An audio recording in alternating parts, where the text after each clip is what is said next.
जय श्री कृष्ण। राधे राधे। मार्गशीर्ष मास की कृष्ण पक्ष की एकादशी को उत्पन्ना एकादशी के नाम से जाना जाता है। इस दिन विधि विधान के साथ भगवान विष्णु की पूजा अर्चना की जाती है। एकादशी का व्रत रखने से मृत्यु के बाद सद्गति प्राप्त होती है और इस जन्म में सभी पापों का नाश हो जाता है।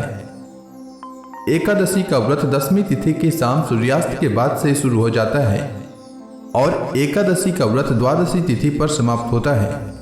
दसवीं तिथि पर सूर्यास्त से पहले भोजन कर लें। इस दिन तामसिक भोजन से परहेज करें और सात्विक और हल्का आहार लें। इसके साथ ही जो व्यक्ति एकादशी के व्रत शुरू करना चाहते हैं वे उत्पन्ना एकादशी के व्रत से शुरू कर सकते हैं। आइए जानते हैं उत्पन्ना एकादशी का शुभ मुहूर्त के बारे में। सनातन पंचांग के अनुसार मार्गशीर्ष मास के कृष्ण पक्ष की एकादशी तिथि का प्रारंभ 15 नवंबर 2025 को सुबह 12:49 से होगा, यानी कि 14 और 15 नवंबर के बीच पड़ने वाली रात्रि में रात 12:49 के बाद होगा और एकादशी तिथि का समापन 16 नवंबर 2025 को सुबह 2:37 तक होगा।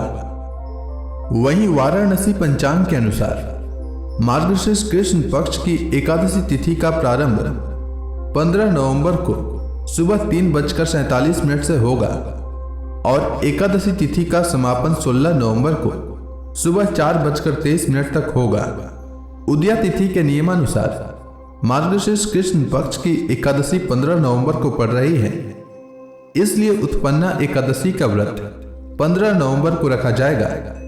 हालांकि वाराणसी पंचांग के अनुसार वैष्णवों के लिए 16 नवंबर को उत्पन्ना एकादशी बताया गया है। ऐसे में जो लोग 15 नवंबर को उत्पन्ना एकादशी का व्रत रखेंगे वो व्रत का पारण 16 नवंबर को करेंगे और जो लोग 16 नवंबर को उत्पन्ना एकादशी का व्रत रखेंगे वो व्रत का पारण 17 नवंबर को करेंगे।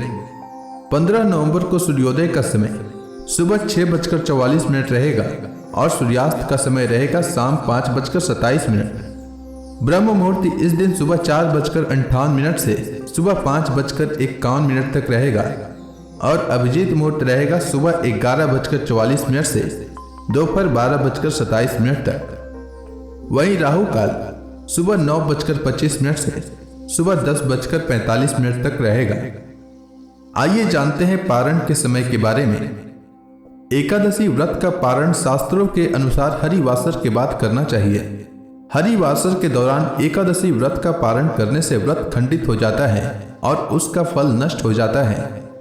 ऐसे में हरिवासर 16 नवंबर को सनातन पंचांग के अनुसार सुबह 9:09 तक समाप्त होगा। ऐसे में जो उत्पन्ना एकादशी का व्रत 15 नवंबर को रखेंगे उनके लिए पारण का शुभ मुहूर्त 16 नवंबर को दोपहर 1:10 से दोपहर 3:18 तक रहेगा। वहीं जो लोग उत्पन्ना एकादशी का व्रत 16 नवंबर को रखेंगे उनके लिए पारण का शुभ मुहूर्त 17 नवंबर को सुबह 6:45 से सुबह 8:33 तक रहेगा। अब आइए जानते हैं उत्पन्ना एकादशी की पूजा विधि के बारे में। उत्पन्ना एकादशी व्रत के लिए सूर्योदय से पहले उठ जाएं और स्नान आदि करके व्रत का संकल्प लें। संकल्प करते समय कहें, हे जगत के पालनहार भगवान विष्णु, आज मैं एकादशी का व्रत रख रहा हूँ या रख रही हूँ। मेरा यह व्रत निर्विघ्न पूरा हो जाए, इसकी कृपा प्रदान करें। फिर मंदिर में भगवान विष्णु जी के आगे घी का दीपक जलाएं, फल फूल आदि का भोग लगाएं, तुलसी दल अर्पित करें और उत्पन्ना एकादशी व्रत कथा का श्रवण करें और विधिवत पूजा करने के बाद अंत में विष्णु भगवान की आरती करें। उत्पन्ना एकादशी पर पूरे दिन उपवास रखकर श्री हरि का स्मरण करें। द्वादशी तिथि को प्रातः काल जल्दी उठकर स्नान करने के बाद विष्णु भगवान की पूजा करें। इसके बाद गरीबों को या ब्राह्मणों को दान दक्षिणा दें। उसके बाद शुभ मुहूर्त में एकादशी व्रत का पारण करें। पारण का शुभ मुहूर्त मैं आपको वीडियो में बता चुका हूं, आप उसी समय व्रत का पारण करें। पारण का भोजन सात्विक होना चाहिए। पारण के भोजन में प्याज और लहसुन का प्रयोग बिल्कुल भी न करें। एकादशी व्रत के पारण में चावल अवश्य खाना चाहिए।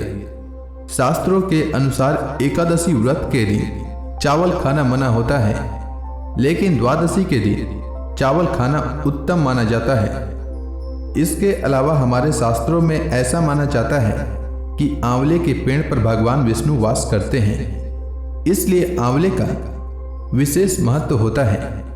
एकादशी व्रत का पारण आंवला खाकर करने से अखंड सौभाग्य, आरोग्य और संतान सुख की प्राप्ति होती है। उम्मीद है आपको उत्पन्ना एकादशी व्रत से जुड़ी जानकारी अच्छी लगी होगी। वीडियो पसंद आई हो तो इस वीडियो को एक लाइक अवश्य कर दें और कमेंट सेक्शन में विष्णु भगवान की जय लिखना न भूलें। धन्यवाद।